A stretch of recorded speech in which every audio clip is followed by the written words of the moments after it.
ಈಗ ಜವಾಬ್ದಾರಿ ಸ್ಥಾನದಲ್ಲಿರ್ತಕ್ಕಂಥವ್ರು, ಮಕ್ಕಳ ಭವಿಷ್ಯ ಅಂಧಕಾರದಲ್ಲಿದೆ.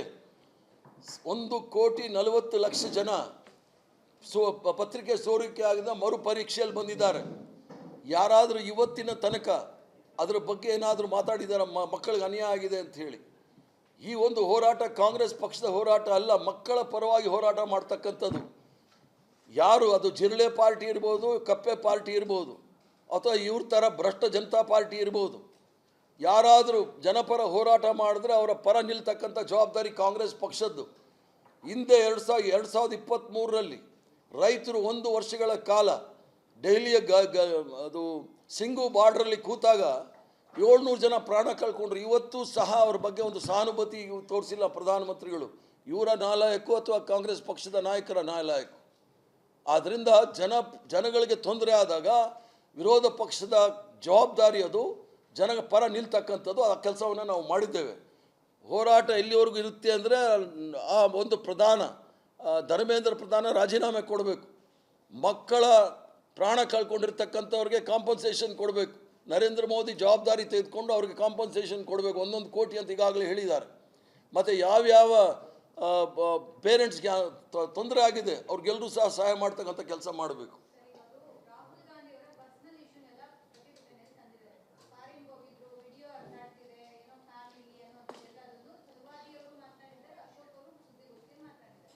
ಈಗ ಅವ್ರಿಗೆ ಬುದ್ಧಿ ಭ್ರಮಣೆ ಆಗಿದೆ. ಕೊತ್ವಾಲ್ ರಾಮಚಂದ್ರನ ಶಿಷ್ಯ ಅವ್ರಿಗೆ ಏಡ್ಸ್ ಇಂಜೆಕ್ಷನ್ ಕೊಟ್ಟಿದ್ದ ಅಂತ ಭಯ ಆಯಿತು, ನನಗೆ ಮುಟ್ಟಕ್ಕೆ ಭಯ ಆಗಿದೆ ಅಂತ ಹೇಳಿದರು. ಅದು ಬುದ್ಧಿ ಭ್ರಮಣೆಯಿಂದ ಏನೇನೋ ಮಾತಾಡ್ತಾ ಇದ್ದಾರೆ. ರಾಹುಲ್ ಗಾಂಧಿಯವರು ಆ ಥರ ಇದ್ದರೆ ಬಹಿರಂಗಪಡಿಸಲಿ. ಇದಕ್ಕೆ ನಾನು ಓಪನ್ ಸವಾಲು ಆಗ್ತೀವಿ. ಎಪ್ಸ್ಟೀನ್ ಫೈಲ್ ಬಗ್ಗೆ ಅವ್ರು ಯಾಕೆ ಮಾತಾಡೋದಿಲ್ಲ ಅಂತ ಕೇಳಿ. ಅಮೇರಿಕನ್ ಅಧ್ಯಕ್ಷ ಎಪ್ಸ್ಟೀನ್ ಫೈಲ್ ಇಟ್ಕೊಂಡು ಡ್ಯಾನ್ಸ್ ಮಾಡಿಸ್ತೀನಿ ಅಂತಲ್ಲ. ಇವ್ರಿಗೆ ನಾನು ಆಚೆಗೆ ಮಾನ ಮರ್ಯಾದೆ ಇದೆಯಾ? ಆದ್ದರಿಂದ ಇದಕ್ಕೆಲ್ಲ ನಾವು ಬಗ್ಗವರಲ್ಲ. ಏನೇನೋ ಕರೆದಿದ್ದಾರೆ, 40 ವರ್ಷದಿಂದ ಕರೀತಾ ಇದ್ದಾರೆ. ಅವ್ರಿಗೆ ಬೇರೆ ವಿಚಾರನೇ ಗೊತ್ತಿಲ್ಲ. ಏನೋ ವಿಚಾರ ಗೊತ್ತಿದ್ದರೆ ಜನಸಾಮಾನ್ಯರ ಆರೋಗ್ಯ, ಶಿಕ್ಷಣ, ಉದ್ಯೋಗ ಇದ್ರ ಬಗ್ಗೆ ಏನಾದರೂ ಗೊತ್ತಿದ್ದರೆ ಮಾತಾಡ್ತಾರೆ. ಬರೀ ಇದೇ ಮಾತಾಡ್ತಕ್ಕಂಥದ್ದು. ಇವರು ದೇಶಭಕ್ತರು ಅಂತೇಳಿ ಸರ್ಟಿಫಿಕೇಟ್ ತೆಗೆದುಕೊಳ್ಳೋಕ್ಕೆ ವಿದ್ಯಾರ್ಥಿಗಳ ಪರ ಯಾರು ನಿಲ್ತಾರೆ ಅವ್ರನ್ನ ದೇಶದ್ರೋಹಿಗಳು ಅಂತ ಮಾಡ್ತಾ ಇರ್ತಾರೆ. ವಿದ್ಯಾರ್ಥಿಗಳು ಅವರ ಭವಿಷ್ಯಕ್ಕಾಗಿ ಹೋರಾಟ ಮಾಡಿದ್ರೆ ಅವ್ರನ್ನೂ ಸಹ ದೇಶದ್ರೋಹಿಗಳು ಅಂತ ಮಾಡ್ತಾರೆ. ಆ್ಯಂಟಿ ನ್ಯಾಷನಲ್ ಅಂತ ಹೇಳ್ತಕ್ಕಂಥ ಒಂದು ಕೆಟ್ಟ ಮನಸ್ಥಿತಿ ಇರ್ತಕ್ಕಂಥವ್ರು ಭಾರತೀಯ ಜನತಾ ಪಾರ್ಟಿ, RSS ಅವರು.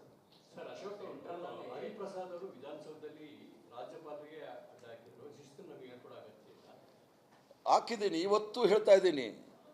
ನಾವು ಹಾಕಿರೋದು ಶಿಸ್ತು ಪ್ರಶ್ನೆ ಅಲ್ಲ. ರಾಷ್ಟ್ರಗೀತೆಗೆ ಅಪಮಾನ ಮಾಡಿದಾಗ ನನ್ನೆಲ್ಲ ಶಕ್ತಿಯನ್ನು ಮೀರಿ ನಾನು ಅದನ್ನು ಪ್ರತಿಭಟನೆ ಮಾಡ್ತೀನಿ. ಇವ್ರ ಥರ ರಾಷ್ಟ್ರ ಗೀತೆಗೆ ಅಥವಾ ತ್ರಿವರ್ಣ ಧ್ವಜಕ್ಕೆ ವಿರೋಧ ಮಾಡಿದ ಪಕ್ಷ ಅಲ್ಲ ನಮ್ಮ ಪಾರ್ಟಿ.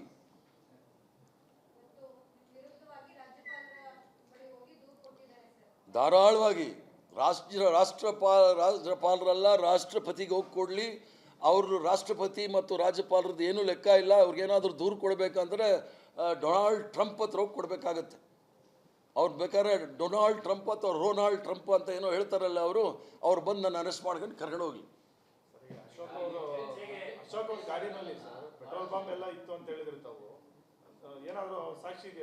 ಸಾಕ್ಷಿ ನಾವು ಕಂಪ್ಲೇಂಟ್ ಕೊಟ್ಟಿದ್ದೀವಲ್ಲ, ಪೊಲೀಸರು ಕಂಪ್ಲೇಂಟ್ ಕೊಟ್ಟಿದ್ದೀವಿ, ತನಿಖೆ ಆಗಲಿ, ಆಮೇಲೆ ನಾವು ಸಾಕ್ಷಿ ಎಲ್ಲ ಕೊಡ್ತೀವಿ. ಅವ್ರ ಕಾರಲ್ಲಿ ಇದ್ದಿದ್ದಂತೂ ಗ್ಯಾರಂಟಿ. ಅವ್ರ ಕಾರಲ್ಲಿ ತಲವಾರು, ಲಾಠಿ, ತೊಣ್ಣೆ ಎಲ್ಲ ಇದ್ದಿದ್ದು. ಇಲ್ಲಾಂದರೆ ದಾರಿ ತಪ್ಪಿದ ಮಗ ಇಲ್ಲಿ ಯಾಕೆ ಬರಬೇಕು? ಅಂದರೆ ತಲವಾರು ಇವೆಲ್ಲ ನಮ್ಮ ಪಕ್ಷದಲ್ಲಿ ಕಚೇರಿನಲ್ಲಿ ಇಟ್ಬಿಟ್ಟು ಇವ್ರ ಕಚೇರಿನಲ್ಲಿ ಇದೆ ಅಂತ ಹೇಳಲಿಕ್ಕೆ ಅದು ಪ್ರಯತ್ನ ಮಾಡಿದ್ದು. ಆಮೇಲೆ ಇನ್ನು ಕೆಲವರು ಆ ದೊಡ್ಡ ಮೋರಿನಲ್ಲಿ ಬಿದ್ದು ಓಡೋಗ್ಬಿಟ್ಟಿದ್ದಾರೆ, ಕಾರ್ಯಕರ್ತರ ಮೊಟ್ಟೆಗಿಟ್ಟೆ ಏಟು ತಿಂದು. ಮುಖ್ಯಮಂತ್ರಿಗಳು ಯಾವ ಇದಕ್ಕೂ ಮುಖ್ಯಮಂತ್ರಿಗಳಿಗೆ ಏನೂ ಸಂಬಂಧ ಇಲ್ಲ. ಆ ಡ್ರೈವರ್ಗೆ ಧಮಕಿ ಹಾಕಿ 3 ಬಸ್ ಇತ್ತಲ್ಲ, 3 ಬಸ್ಸು ಬರಬೇಕಾಗಿತ್ತಲ್ಲ, 2 ಬಸ್ ಯಾಕೆ ಬಿಟ್ಟರು? ಆ 2 ಬಸ್ನೇನು ಪಾಕಿಸ್ತಾನಕ್ಕೆ ಕಳಿಸಿದ ಅದು ನಾಗ್ಪುರಕ್ಕೆ ಕಳಿಸಿದಾರ?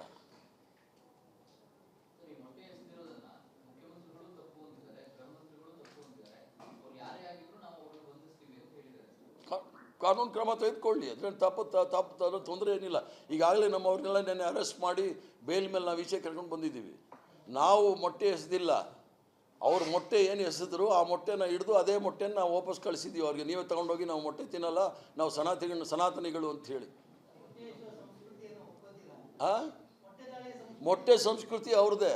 ಮೊಟ್ಟೆ ಸಂಸ್ಕೃತಿ, ಬೀಫ್ ಸಂಸ್ಕೃತಿ ಎಲ್ಲ ಅವ್ರದ್ದೇ. ದೇಶದಲ್ಲಿ ಇಡೀ ಪ್ರಪಂಚದಲ್ಲಿ 2ನೇ ಅತಿ ಹೆಚ್ಚು ರಫ್ತು ಮಾಡ್ತಾ ಗೋಮಾಂಸ ರಫ್ತು ಮಾಡೋದೇ ಭಾರತೀಯ ಜನತಾ ಪಾರ್ಟಿ ಸರ್ಕಾರ. ಅಂಗನವಾಡಿ ಮಕ್ಕಳಿಗೆ ಮೊಟ್ಟೆ ಕೊಡೋಕೆ ಯೋಗ್ಯತೆ ಸರ್ಕಾರಕ್ಕೆ, ನಮ್ಮ ಮೇಲೆ ಮೊಟ್ಟೆ ಇಸ್ತಾರೆ. ಅಂಗನವಾಡಿ ಮಕ್ಕಳಿಗೆ, ಬಡ ಮಕ್ಕಳಿಗೆ ಮೊಟ್ಟೆ ಕೊಡುವಾಗ ವಿರೋಧ ಮಾಡಿದವ್ರು ಯಾರಂತೆ? ನಾವು ಶಾಕಾಹಾರಿಗಳು ಮೊಟ್ಟೆ ಕೊಡಬಾರ್ದು ಅಂತ ಹೇಳಿ ಗಲಾಟೆ ಮಾಡಿದವ್ರು ಯಾರಂತೆ? ಇದೇ RSS ಅವರು, ಇದೇ ಇವ್ರ ಸಂಘ ಪರಿವಾರದವರು.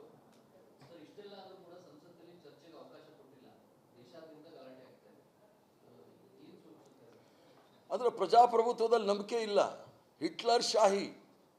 ಮಕ್ಕಳ ಭವಿಷ್ಯದ ಬಗ್ಗೆ ಅವ್ರಿಗೆ ಕಾಳಜಿ ಇಲ್ಲ. ಹುಡುಗರೇನೋ ಗಲಾಟೆ ಮಾಡಿದ್ದಾರೆ ನಿಜ, ಆ ಹೆಣ್ಮಕ್ಳ ಬಟ್ಟೆ ಬಿಚ್ಚಿ ಹೊಡೆದಿದ್ದಾರಲ್ಲ, ಅದಕ್ಕೆ ಯಾರು ಹೊಣೆ ಅಂತೆ?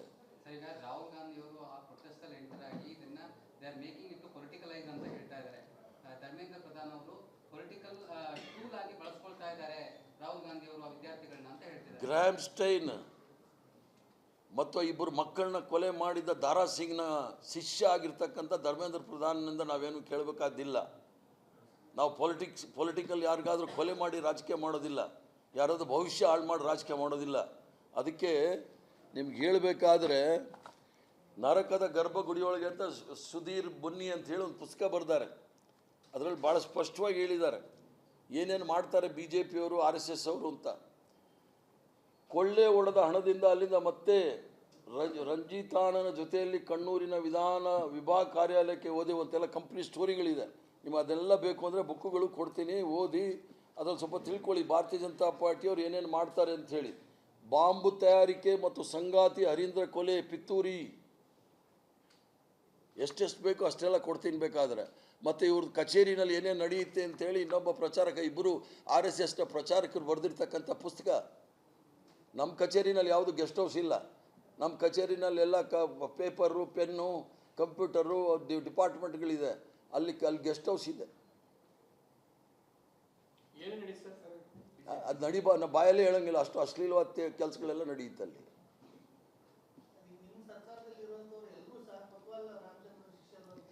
ಅವ್ರಿಗೆ ಈಗ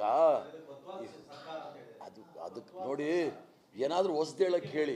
ಇದು 40 ವರ್ಷದಿಂದ ಹೇಳ್ತಾ ಇದ್ದಾರೆ. ಕೊತ್ವಾಲ ಸತ್ಯ ಎಷ್ಟೋ ವರ್ಷಗಳಾಗೋಗ್ಬಿಟ್ಟಿದೆ. ಏನಾದರೂ ಹೊಸ್ದಿದ್ರೆ ಹೇಳಕ್ಕೆ ಹೇಳಿ. ಏನಾದ್ರು ಹೊಸ್ದಿದ್ರೆ ನಾನು ಉತ್ತರ ಕೊಡ್ತೀನಿ. ಅದನ್ನು ಹೇಳಿ ಸುಳ್ಳಿಗೆ ಜವಾಬು ಹೇಳಿ ಅಂಥೇಳಿ ನೀವು ನನ್ನ ಹತ್ರ ಉತ್ತರ ತಗೊಳ್ಳೋಕೆ ಪ್ರಯತ್ನ ಮಾಡ್ತೀರಾ. ನಾವು ಹೇಳೋದು ಇರಿ ಅದನ್ನು ಎಸ್ಸಲಿ ಅಂತ ಹೇಳ್ತೀರಾ. ಸುಳ್ಳಿನ ನಾವು ಹೇಳೋದು, ನೀವು ಹೇಳೋದು ಸುಳ್ಳು ಅಂತ ಗೊತ್ತು ಅಂದರೆ ಅದಕ್ಕೆ ಜವಾಬ್ ಕೊಡಿ ಅಂದರೆ ನಾವ್ಯಾಕೆ ಜವಾಬ್ ಕೊಡೋಣ? 1 ಸಲ ಕೊಟ್ಟಿದ್ದೀವಿ, 2 ಸಲ ಕೊಟ್ಟಿದ್ದೀವಿ, 3 ಸಲ ಕೊಡ್ತೀವಿ. ಆ ಥರ ಇದ್ದರೆ ಇವ್ರ ಚೇಲಾಗಳು ಯಾರು ಅಂತ ಬೇಕಾದ್ರೆ ನಾನು ಹೇಳ್ತೀನಿ. ಇವರೆಲ್ಲ ಯಾವ ಸಂತತಿಯವರು? ಆಸಾರಾಮ್ ಬಾಪು ಜೈಲಲ್ಲಿದ್ದಾನೆ, ಸುಮಾರು 20-25 ರೇಪ್ ಮಾಡಿ, ನಾಥುರಾಮ್ ಗೋಡ್ಸೆ ಗಾಂಧಿ ಕೊಲೆ ಮಾಡಿ, ಬಿಲ್ಕಿಸ್ ಬಾನು ಕೊಲೆ ಮಾಡಿರ್ತಕ್ಕಂಥವ್ರು. ಮತ್ತು ಇನ್ನೇನಾದರೂ ಹೇಳ್ಬೇಕಂದ್ರೆ ಹೇಳ್ತೀನಿ, ಪ್ರಧಾನಮಂತ್ರಿ ಮೇಲೂ ಹೇಳ್ತೀನಿ, ತಡಿಪಾರ್ ಮೇಲೂ ಹೇಳ್ತೀನಿ. ಇವರು ಗುಜರಾತಿಂದ ಸುಪ್ರೀಂ ಕೋರ್ಟ್ ತಡಿಪಾರು ಮಾಡಿತ್ತು. ಯಾರಿಗೆ? ಈ ದೇಶದ ಗೃಹ ಮಂತ್ರಿಗೆ. ಆ ತಡಿಪಾರು ಶಿಷ್ಯರಿಗೆ ಇನ್ನೇನು ಬರುತ್ತೆ ಇದೇ ಹೇಳಬೇಕು. ಈ ದೇಶದಲ್ಲಿ ಅವರು ಅಬ್ದುಲ್ ಕಲಾಂ ಆಗಲಿ ಇನ್ನೊಂದು ಬೇರೆ ಏನು ಹೇಳೋದಿಲ್ಲ, ಇಂಥವೇ ಎಲ್ಲ ಹೇಳ್ತಕ್ಕಂಥದ್ದೆಲ್ಲ ಇವರೆಲ್ಲ.